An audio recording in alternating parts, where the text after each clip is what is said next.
Now tuned into the greatest. The Run with Manny Wilson podcast. The Run with Manny Wilson podcast. The best sports podcast there is. Yes, sir. What's up, everybody? Welcome back to The Run with me, Manny Wilson, all the way from Detroit to Chicago to your speakers and headphones. I appreciate you tuning in to the first interactive sports podcast, a community that makes sure your voice is heard. So if you hear something you agree with, you disagree with, you like, you dislike, go ahead, shoot me a call, 219-413-9405. And of course, we will play your take back on our next episode. Now, the talk of the night has been Caitlin Clark, Iowa versus LSU. It was a great game, and I actually postponed the episode. I might announce it on the Instagram, but I postponed the episode because I wanted to watch the game before I made the episode. And I had some good stuff, which I'll still touch on. MLB, some opening day stuff, and really opening week stuff. My Cubs got the win. I'll take it anytime. But anyway, going back to LSU and Iowa, which is, the talk of the town right now. LSU, they ended up losing the game 94-87, and it was a great game. And really the story was, how can you stop Caitlin Clark? Because, she had herself a monstrous game in this win here, bro. Caitlin Clark finished with 41 points, 12 assists, and 7 rebounds. And, man, she clearly dominated the entire game, bro. She lit Haley Van Lith up, bro. And it was crazy to watch because Haley didn't do a bad job defending her. Like, it was a pretty good job that she did guarding her, but it's not much you can do when you're guarding Caitlin Clark. And ultimately too, I think this was just really good basketball from both ends. I witnessed LSU have some great basketball. I witnessed Iowa play a lot of great basketball as well. And this is probably the best basketball that I've watched the entire March Madness, truth be told, bro. So, it was definitely a dope game. One of the things, too, that's interesting, though, even though LSU lost, I kind of put this blame on Kim Mulkey, bro. I kind of give her the blame for why LSU ended up losing this game because obviously Caitlin Clark, she had herself a game. She went off. She did her thing. But one of the things that bothered my soul when watching this was the fact that the way LSU defended the screens was just not a way that was really going to get you a win. You pretty much allowed Caitlin Clark to go off and have extra room to shoot a three-pointer because you decided to go under each screen. So if someone came over there, they set a pick, and Caitlin Clark goes around the pick, you're supposed to fight through that. Leave her with as little space as possible to possibly get a shot off. But for some reason, LSU decided, all right, we're going to give her some space and we're going to go underneath the screen as if Caitlin Clark can't shoot that shit from deep, bro. And that's exactly what happened because she was knocking down 3 after 3 after 3 after 3 after 3 after 3.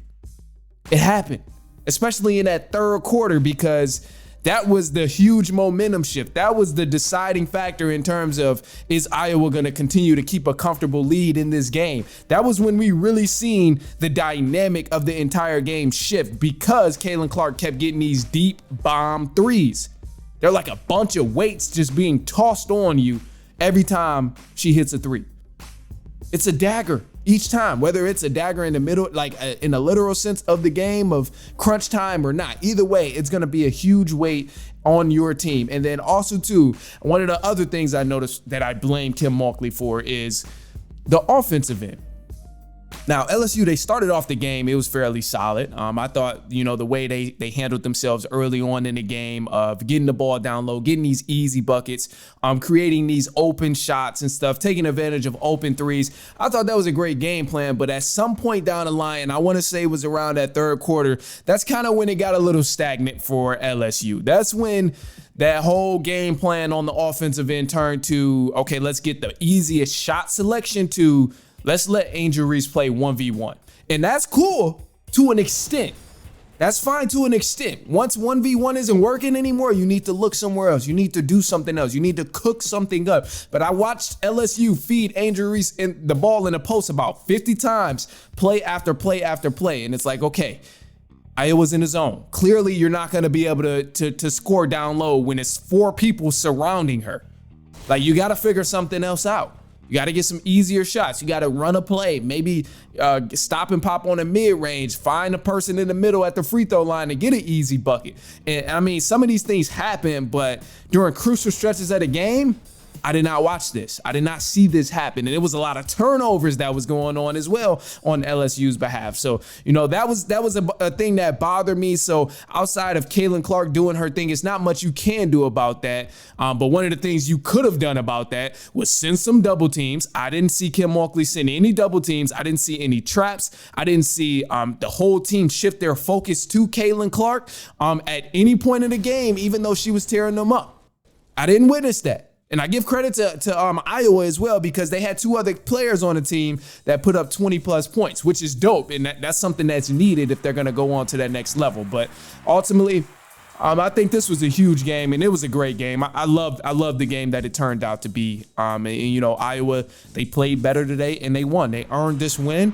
I wanted LSU to win personally, but that was just, you know, my personal opinion and me wanting LSU to win this ball game, and I had a good reason for it. So one of the reasons too, I'll jump into this just for a quick second too, man. One of the reasons why I wanted LSU to win was because I don't know if you checked out that LA Times article. It was kind of crazy. It was a little devious, to be honest. So this past weekend we watched LSU. They played UCLA, and LSU won 78-69. It was an insane article that Kim Walkley talked about being prepared from the LA Times by a specific reporter.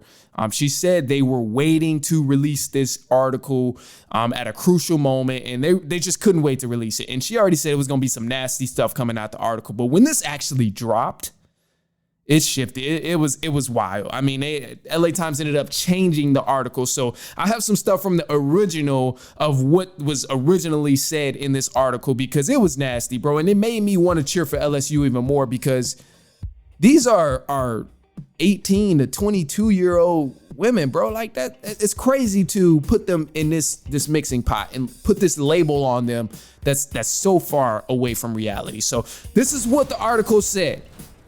He wrote, "Do you prefer America's sweethearts or dirty debutantes? Milk and cookies or Louisiana hot sauce?" And then the last remark he used as a reference for UCLA versus LSU was, "This is a battle of good versus evil, with LSU being quote unquote the villain."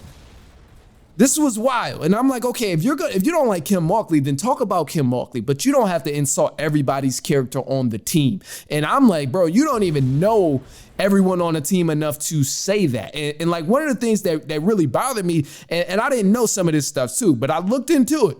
The debutantes, oh my gosh, the dirty debutantes insult was insane to me, because I didn't know what this was, bro. I had to look it up.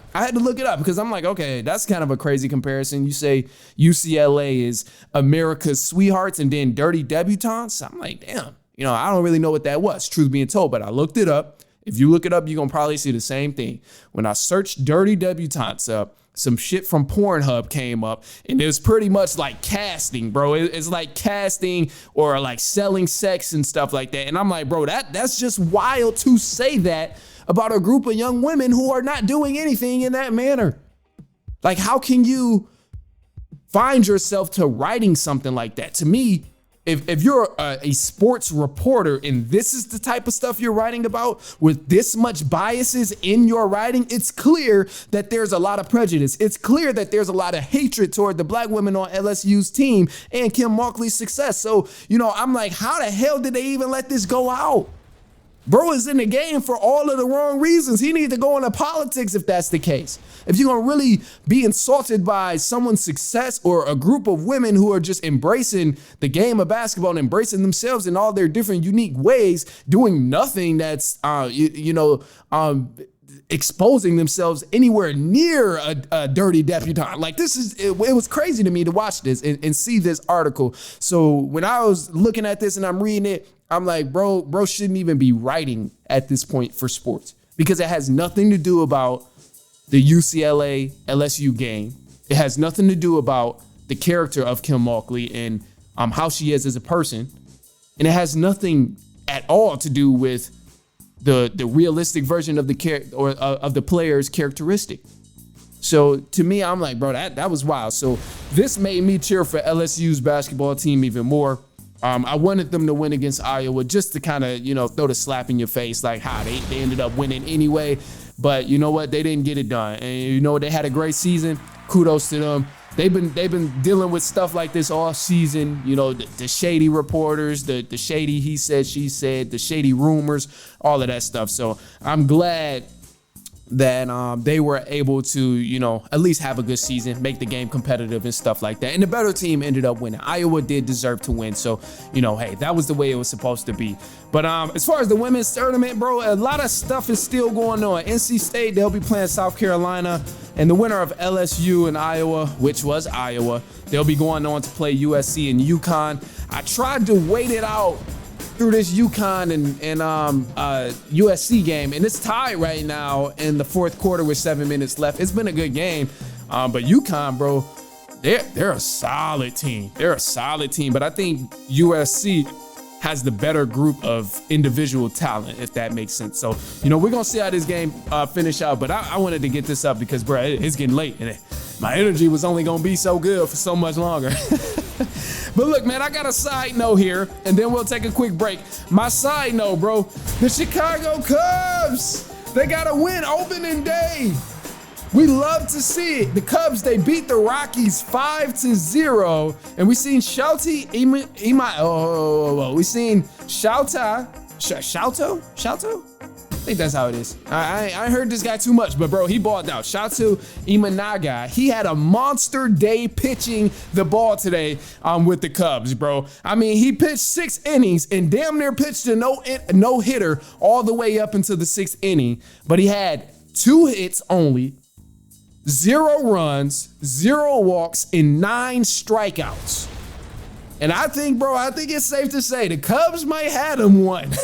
They might have got that guy in Imanagwe, bro, or Imanagu.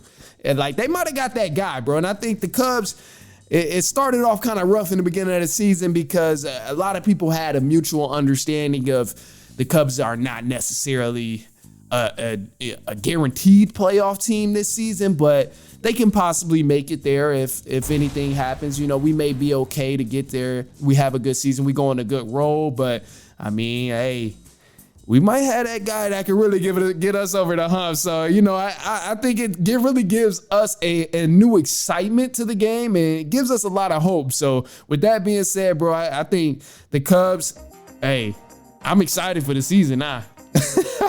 I'm excited for the season now. The first opening week was kind of rough against the Rangers playing the defending champs, but I'm kind of excited for the season now to see what Imanaga does, bro, because hey, Imanaga, he's a baller. And I hope I'm saying his name right. Imanaga. Yeah, I'm pretty sure I'm saying it right. Either way it goes, you know who I'm talking about because he dominated at the Cubs opening day. So 9 strikeouts, pitched 6 innings, damn near had a no-hitter all the way up into the 6th inning. So, hey, you love that. You love to see it if you're a Cubs fan. Now, look, man, we got some news coming up in just a second, but if you heard anything you agree with, you disagree with, you like or dislike, go ahead, shoot me a call, 219-413-9405. And of course, we're going to play your take back on our next episode. I would love to hear from you. Other than that, we got some news for the run, some stuff about the NCAA tournament coming up, my Detroit Tigers, and also the Yankees. They're in the news too, making some history, or history in the making. Who knows? But anyway, look, we'll be right back. It's halftime.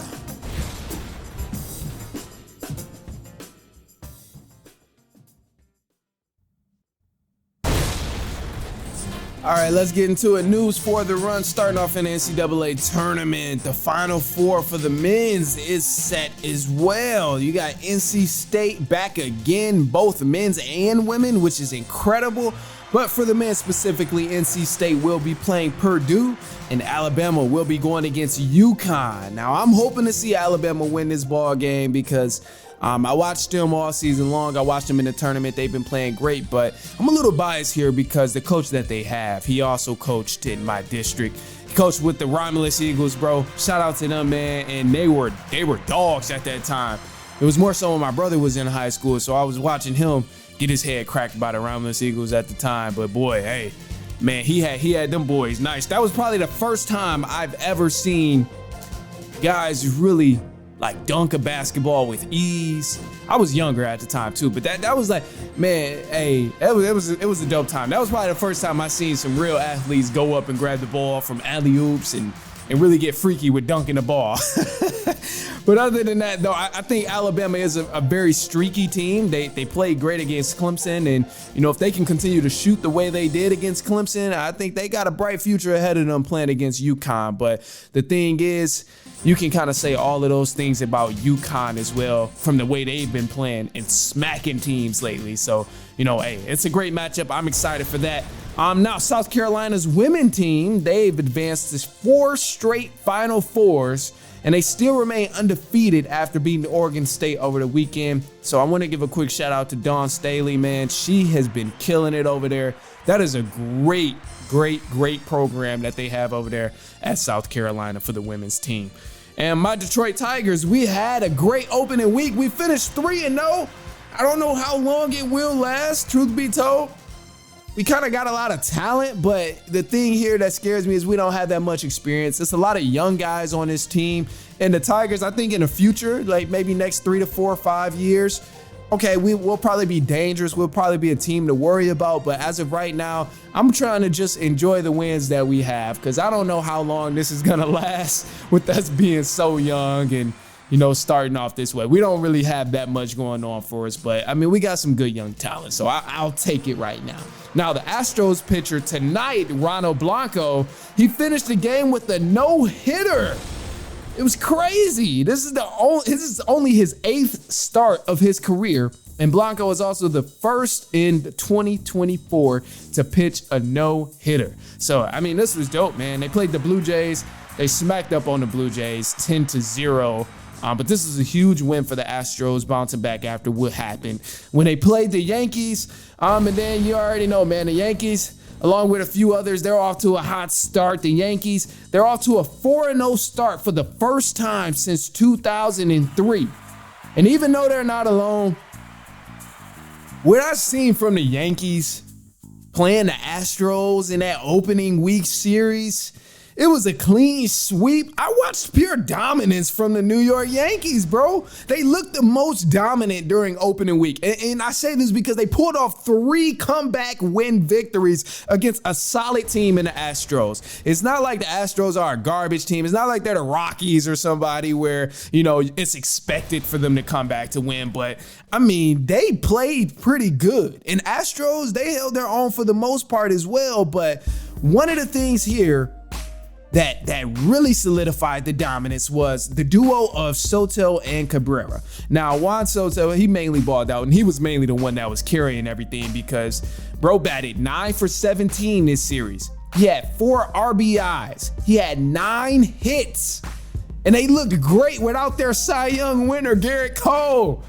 So I'm looking at all of this stuff and I'm like, damn, bro, Aaron Judge wasn't really rolling in like mid-season form or anything. But when he does, this Yankees team is going to be pretty dangerous. And, I know I look at the Astros side of it too, because, it's early on in the season. I don't want to get too crazy about what's going on and this team is gonna go all the way. It's very early on, so I'm trying to give a lot of leeway, and I don't want to give the Yankees too much credit for taking care of business as they should have in opening week. I mean, hey, it's a tough game, but anytime a team gives you multiple chances to come back and win, you should take advantage of that. I think it's safe to say and reasonable to say that the Astros didn't play their best baseball against the Yankees in that opening week series. They were very sloppy. It was a lot of walks.